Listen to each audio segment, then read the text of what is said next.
Okay, so I'm getting ready to start my IV insertion skill. First, I'm going to check the physician's orders and gather all of my supplies, and all while ensuring infection and safety control and PPE according to the facility's policy. And then we're going to go to our patient. I'm going to enter the room and I'm going to wash my hands and introduce myself. Hi, my name is Kayla and I'll be your nurse taking care of you today. Can you tell me your name and your date of birth?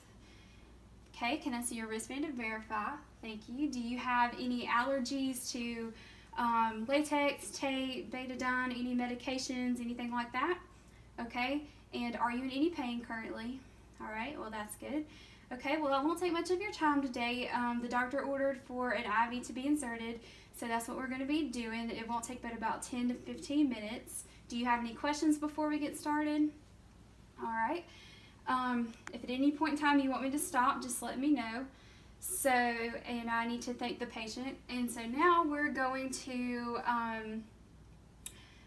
raise the bed up to a comfortable working position, and I'm going to ensure patient safety and safety for myself in a comfortable working position for the patient and myself. So we've got our bed raised up, the patient's in a comfortable position, and we're going to expose the arms. And actually, we need to ask our patients which arm they prefer. It's usually the non-dominant, so I'm going to ask him which one he prefers. He says this one's good, so that's fine with me. So I'm just going to start just looking for any veins for possible IV insertion, and I feel okay with in this area right here. And also, obviously he's hairy because he's a stuffed animal, but if this were a hairy patient, we would need to shave the site for per the hospital's protocol. And so I'm going to place my towel up under my patient, up under their arm that we're going to use. And I need to explain the tourniquet. So what this is, it's a tourniquet. And what I'm going to do is I'm going to place it, it's going to go up under your arm, and I'm going to place it about 4 to 6 inches above where we're going to insert the IV, or where we're looking to insert the IV. And what it does, it's going to be tight and it's going to help engorge your veins, and that's okay. That's what we want. For elderly people, we would need to be sure to place the tourniquet over their sleeve to protect their skin integrity. And so we're just going to go under, and let's see, I'm going to try to get this as tight as I can. So we're just going to go under. Oh. We want it tight, but you don't want it too tight. And then pull that under. The reason we do this is so that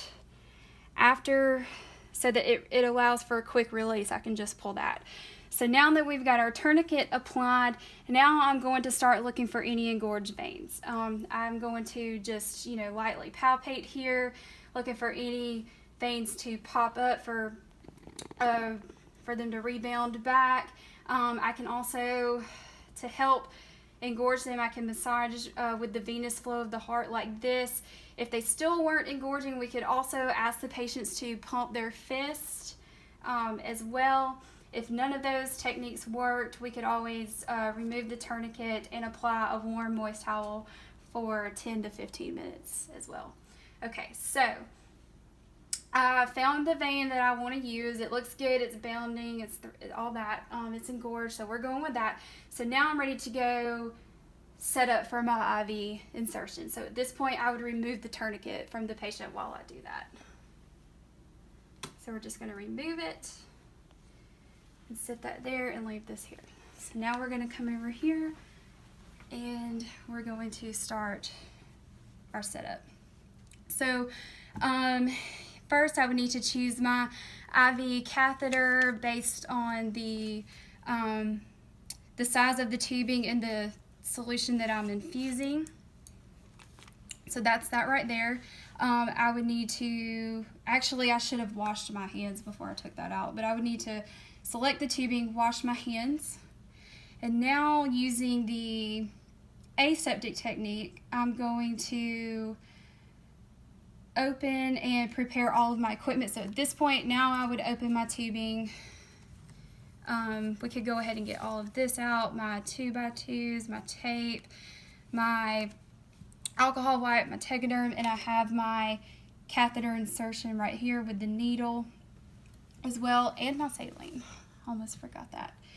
And now we're going to prime our tubing. So we're going to take our saline and we're going to twist it on the tubing here. And what I'm going to do is, before I twist it on, if there were any air here, I could plunge it to expel some of that air. But I've got my tubing twisted on, and so now what I'm going to do is I'm just going to push a little through to remove any air that might be in the tubing. I don't see any, so that's good. We don't want any air because we certainly don't want that to go through the client's veins.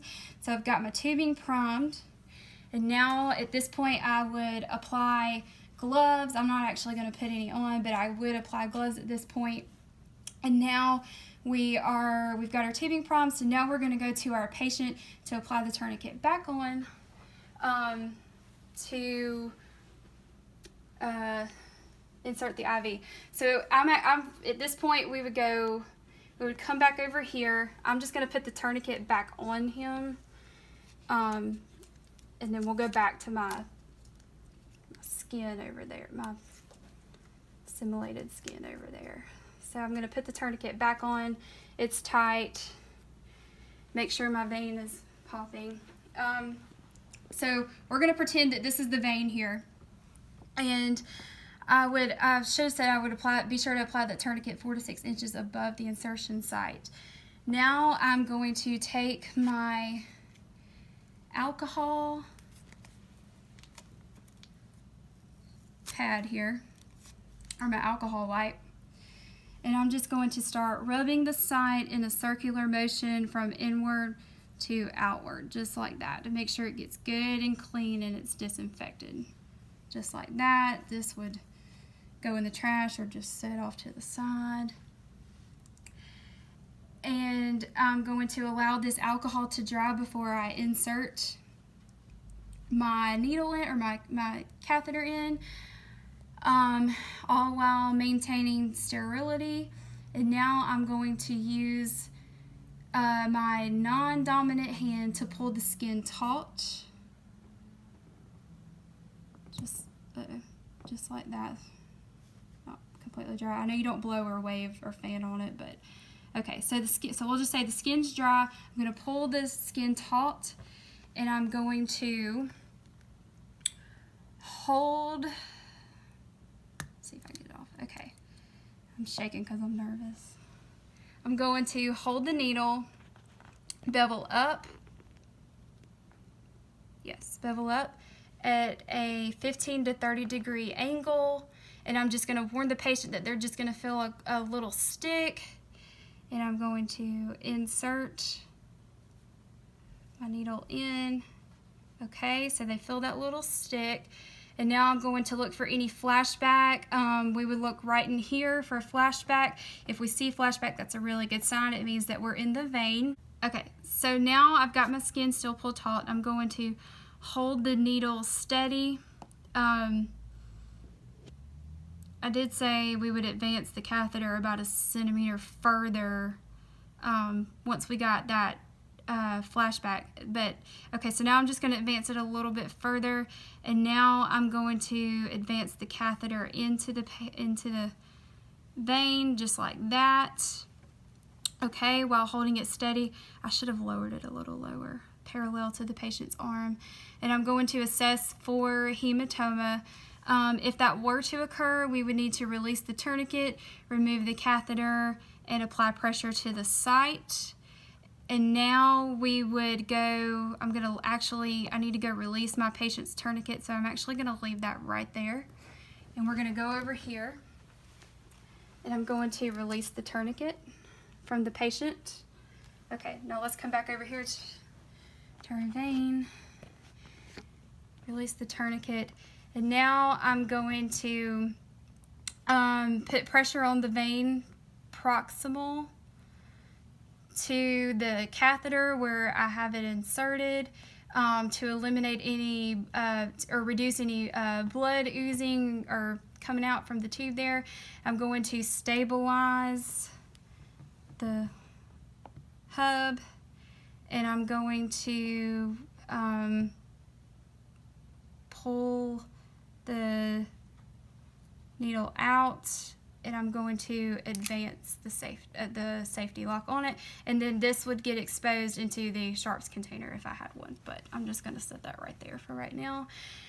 And now I'm going to connect the distal end of the extension tubing to the hub, and I'm going to,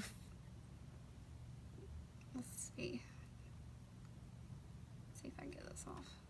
Okay, so we're going to connect our tubing to our hub, and then at this point we would flush with saline. We would just, I'm not actually going to do it, but we would flush the tubing with saline, all while assessing for any burning or leaking or swelling at the site. If that were to occur,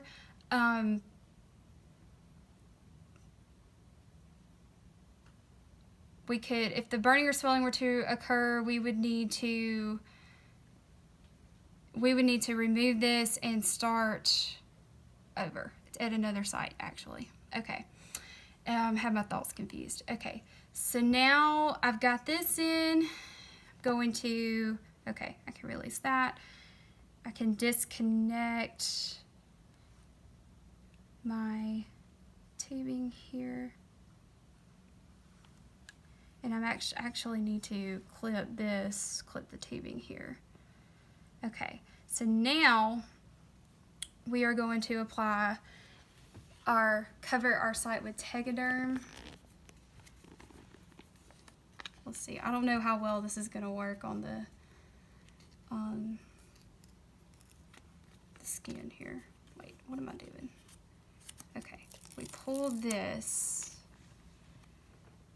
we place this over our site here so we have our window. Place this, remove.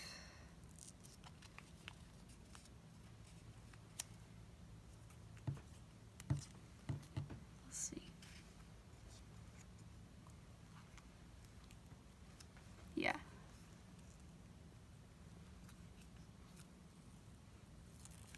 Remove that. Around.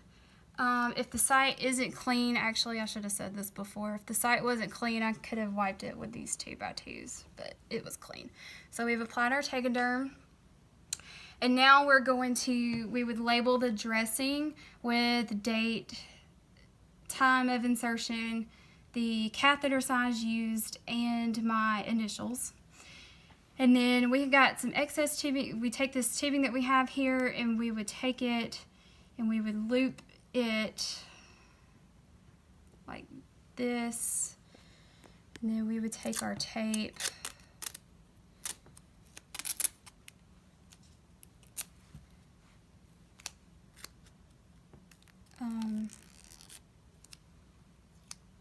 and then we could just tape it to the patient arm like that, just to secure the tubing. And we would discard the tourniquet and my gloves and all my trash here. And now we're going to go back to the patient to do their IVs inserted. We're going to go back to the patient to do our safety exit. Okay, so that completes the insertion of the IV. I'm going to remove my towel. I'm going to lower the bed back down and lock the wheels 2 rails up. I'm going to give them their call light, their bedside table with their water, their phone, all that stuff. Is there anything else I can get for you? All right, if you need me for anything, just hit your call light and I'll be right here. Wash my hands, pull back the curtain for privacy, and exit the room. Okay, and then we need to discontinue the IV. So at this point, I would check the physician's order and gather my supplies and check the physician's order, gather my supplies, and I'm going blank. If the, okay. If this were hooked to the IV infusing, we would also need to disconnect this. Okay, so now I've gone to my patient, I've done my ADET, all that. Just for time's sake, we'll skip that. So now I'm going back to my patient and we're going to take the IV out. I'm going to remove the dressing, and as always, I don't know how well this is going to work with this. Obviously, pulling the skin taut. Obviously, if this were a real patient, I wouldn't be this rough with it, but we have to pull the skin taut. So we've got our tape off. So we're gonna move our tubing out of the way. Pull this off. We could always use adhesive if needed.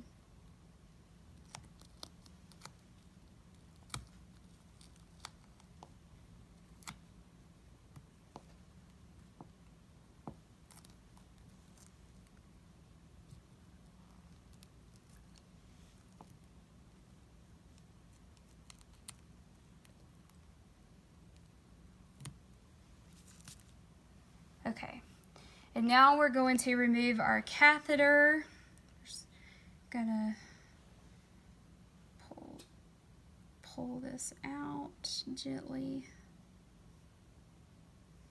and I'm going to apply pressure to the site where I just removed my catheter, while I'm inspecting the tip for integrity. And it looks good. Looks like it should when I remove it. Okay, and then I would dispose of this in the trash, and I would go and document the procedure with the date and time.